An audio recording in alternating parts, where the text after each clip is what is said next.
Sheriff Joe Arpaio is with me now.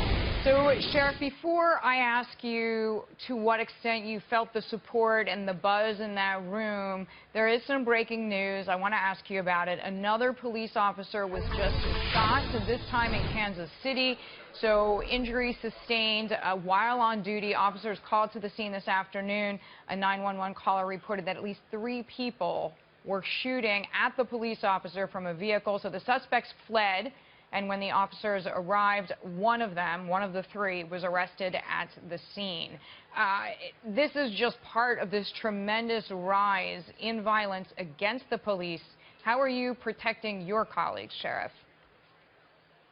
Well, we're still doing our job. I've said 3 years ago there's a war on cops.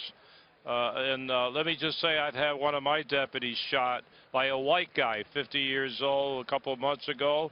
Right after that, a Hispanic shot at my substation with a semi-automatic weapon trying to kill my deputy.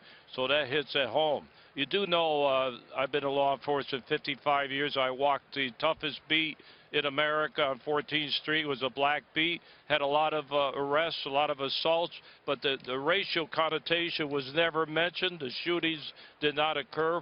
So here we are today where they seem to be at war against the police officers. So something has to be done about it, not just talk about it.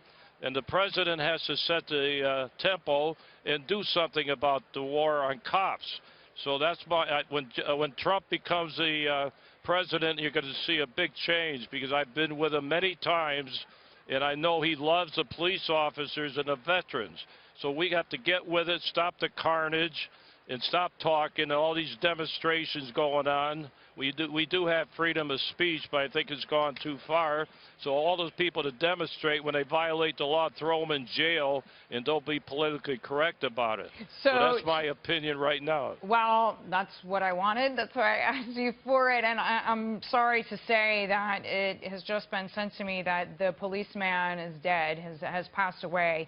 And I think, weaving in what you just said from former New York City Mayor Rudy Giuliani saying, "Make America one again." This seems to be degrading quickly into a race war, even though numerous police officers who have been killed in the past 3 weeks are considered minorities.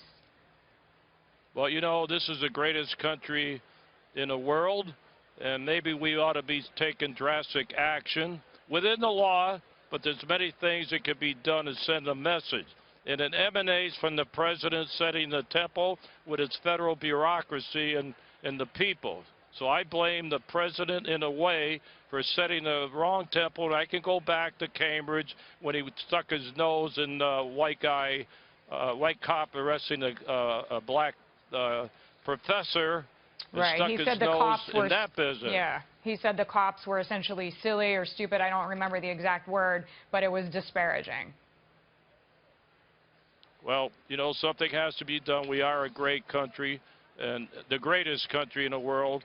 And I'll tell you one thing. I'm a veteran. I love the veterans. Trump loves the veterans.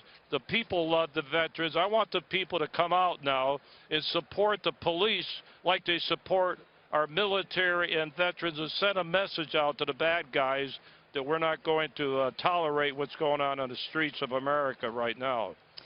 Sheriff Joe Arpaio, thank you very much. Thank you for your service. In case we don't say it enough, Sheriff Joe Arpaio with us there from Cleveland.